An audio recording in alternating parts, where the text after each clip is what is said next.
नेहा हालांकि 2 बार ठुकाई हुई तो उसका बुरा हाल हो गया था। रोहित भैया के फारिग होने के बाद वो कमरे से बाहर निकली तो आधी रात का वक्त था। हालांकि जाते ही मैं भी अलमारी के पीछे से निकल आई। उसी वक्त बाहर से अम्मी की आवाज़ आई, नेहा तुम आधी रात को रोहित के कमरे में क्या कर रही थी? नेहा हाला यकीनन अम्मी को सर पे दे के घबरा गई होंगी। उनकी आवाज़ भी नहीं निकल रही थी। जी वो मैं बस।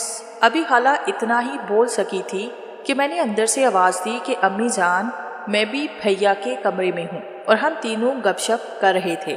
इतना कहती हुई मैं बाहर निकली तो अम्मी मुझे देखकर बोली कि हैरत है, आधी रात तक तो तुम लोगों की गप्पे ख़त्म नहीं होती, इसीलिए तो सुबह देर तक सोए रहते हो। नेहा हाला जहाँ एक तरफ अपनी जान छूटने पे रिलैक्स थी, वहीं मुझे भी रोहित भैया के कमरे से निकलता देखकर उनका मुंह हैरत से खुल गया था। अम्मी जान क्या बात है, आप अभी तक सोई नहीं? मैंने नेहा हाला को नज़रअंदाज करते हुए अम्मी से पूछा तो वो बोली कि सर में बहुत ज़्यादा दर्द है, नींद नहीं आ रही थी, दवा खाने का सोच रही थी लेकिन दवा मिल नहीं रही थी। मैं तुम्हारे कमरे में गई तो तुम गायब थी। मैं तुमको देखती हुई ऊपर आई तो नेहा रोहित के कमरे से निकल रही थी, इसीलिए पूछा कि इस वक्त यहाँ क्या कर रही हो। लेकिन मैं आई तो तुमको देखने थी। मैंने अम्मी से कहा कि आपकी दवा तो आपके बेडरूम में साइड टेबल पर रखी हुई थी, आपको पता नहीं क्यों नहीं मिली। आओ मैं देती हूँ। अम्मी बोली कि चलो ठीक है, तुम रहने दो, अब तो मिल ही जाएगी, तुम करो गपशप। फिर अम्मी सीढ़ियाँ उतरकर नीचे चली गई। अब मैंने नेहा हाला की तरफ देखा तो वो सर झुकाए खड़ी थी। खाला जान क्या बात है, आप परेशान क्यों हो? मैंने सब कुछ जानते हुए भी पूछ ही लिया तो वो बोली कि यार शोभा, मुझे समझ में नहीं आ रहा कि तुमसे क्या बोलूं। मैं बहुत ज़्यादा परेशान और शर्मिंदा हूँ। मैंने हाला का बाजू पकड़ा और उन्हें उनके कमरे में ले आई और उन्हें बेड पे बिठाया और बोतल से पानी निकालकर उन्हें पिलाया ताकि वो ज़रा रिलैक्स हो जाएं। खाला जान आप शर्मिंदा मत हो, सारी गलती मेरी है। मैं खुद ही भैया के कमरे में छुपी हुई थी ताकि उनके साथ शरारत करूंगी, लेकिन आप अचानक अंदर आ गई और भैया ने आपको पकड़ के ठुकाई शुरू कर दी। तो मैं बड़ी परेशान हुई कि अब कमरे से बाहर कैसे जाऊं और अलमारी के पीछे से ही छुपकर सब कुछ देखती रही। मैंने हाला से झूठ बोल दिया था कि मैं भैया से शरारत करने उनके कमरे में गई थी। हालांकि भैया खुद मुझे नीचे से बुलाकर लाए थे कि आओ छुपकर अपनी आंखों से नेहा हाला की ठुकाई देखो और सीखो ताकि तुम्हारा डर खत्म हो जाए। नेहा हाला बहुत ज़्यादा शर्मिंदा लग रही थी और बोली कि शोभा यार, मैं तुम्हारी बहुत शुक्रगुजार हूँ कि तुमने ऐन वक्त पे आके आपी के सामने मेरी इज्जत रख ली।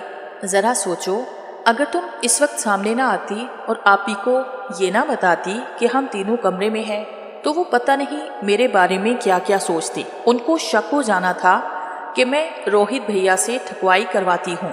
शोभा भले मैं रोहित की हाला हूँ, लेकिन ये भी तो देखो ना कि हम दोनों तकरीबन हम उम्र हैं और आपी को शक हो जाता तो मेरे लिए मुश्किल हो जानी थी। तुम बहुत अच्छी हो, तुमने ऐन वक्त पर सामने आकर मेरी इज्जत रख ली। नेहा हाला मेरी मशकूर हुए जा रही थी। मैंने उनके गले में बाहें डाली, उनकी आंखों में देखते हुए कहा कि हाला, आपके चेहरे पे उदासी बिल्कुल अच्छी नहीं लग रही, आप शौक और चंचल ही प्यारी लगती हो। हाला ने कहा, यार शोभा, भगवान के लिए अब आप ही को कुछ मत बताना, वरना मैं हमेशा के लिए उनकी नज़रों में गिर जाऊंगी। अरे मेरी खूबसूरत प्यारी हाला, आप फिक्र ही ना करें, ऐसा कुछ ना होगा। ये बात हम तीनों के दरमियान हमेशा राज ही रहेगी। हाला मुस्कुरा पड़ी और बोली, शोभा तुम बहुत अच्छी हो। मैंने कहा, हाला जान, मैं सिर्फ अच्छी हूँ लेकिन आप बहुत प्यारी हैं। वो मेरा इशारा समझ के शर्मा गई और कहने लगी, चल हट शरारती लड़की, अभी तुम छोटी हो, अपनी पढ़ाई पे तवज्जो दो। मैंने कहा, हाला अगर मैं इतनी छोटी हूँ तो आप रोहित भैया को बार बार क्यों कह रही थी कि शोभा को बुलाकर उस पे बारी लगा लो? हाला मेरी बात सुनकर शर्मिंदा सी हो गई और बोली कि यार क्या करती, तुमने देखा था वो कितनी बेदर्दी के साथ चोटें मार रहे थे یقین کرو میرا سارا اندر کھلا کے رکھ دیا ہے، اسی لیے اسے کہا تھا کہ شوبھا کو بلا لو اور باقی کا کھیل اس کے ساتھ کھیل لو۔ میں ابھی تک خالہ کے گلے میں اپنی باہوں کا ہار ڈال کر بیٹھی تھی۔ خالہ بولی کہ یار اگر اس کام میں مزہ ہے تو محنت بھی ہے، تکلیف بھی سہنی پڑتی ہے۔ تم نے دیکھ لیا ہوگا اپنے بھیا کو کیسے مفت کا مال سمجھ کر ٹھکائی کر رہا تھا۔ میں نے کہا ہاں خالہ، ایک ایک چوٹ اپنی آنکھوں سے دے کر آئی ہوں۔ خالہ پھر شرما گئی اور میرے بازو اپنے گلے سے ہٹا کے بولی کہ چلو اب سائڈ پہ ہٹو، خامخواہ مجھے شرمندہ کر رہی ہو۔ میں نے کہا پیاری خالہ جان، میں نے کہاں شرمندہ کرنا ہے، بس ایسے ہی بول دیا ہے۔ خالہ بولی کہ اب تو تمہیں پتہ چل گیا ہوگا کہ یہ کام کیسے ہوتا ہے۔ میں نے کانوں کو ہاتھ لگا کے کہا خالہ جان میری توبہ، تمہارا حوصلہ ہے جو اتنا موٹا لے لیا، میں تو کبھی اپنی کشتی پہ کسی کو سوار نہ ہونے دوں، میری کشتی ابھی بہت چھوٹی اور نازک ہے۔ خالہ نے میرے گال پہ چٹکی کاٹ کے کہا اتنی مت بنو، کوئی چھوٹی نہیں ہے تمہاری کشتی، اچھی خاصی صحت مند ہو گئی ہوگی۔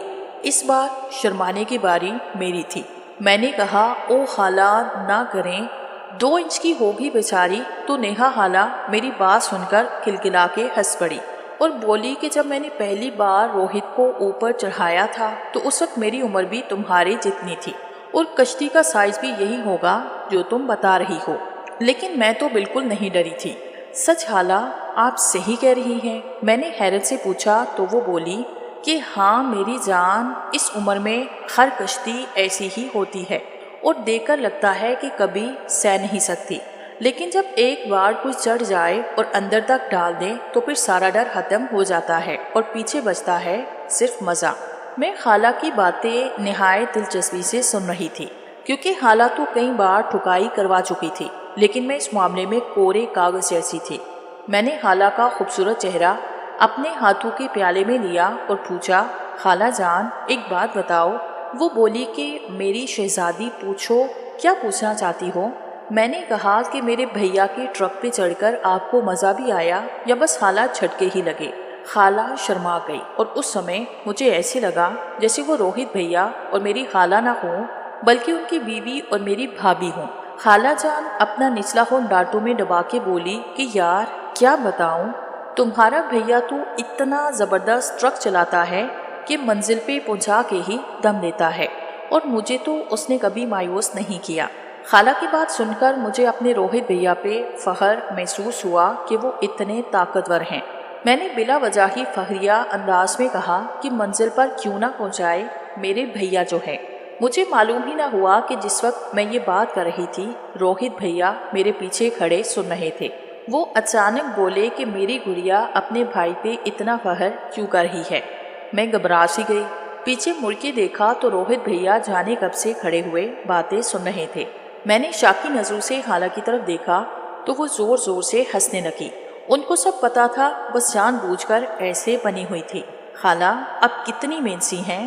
میں نے ان کے کندھے پہ مکہ مارا تو وہ اٹھ کر جلدی سے سائڈ پہ ہو گئی اور روہت بھیا نے پیچھے سے مجھے باہوں میں لے لیا اور بولے بس بس شوبھا، اپنی خالہ کو مت مارو، وہ پہلے ہی کافی تھی۔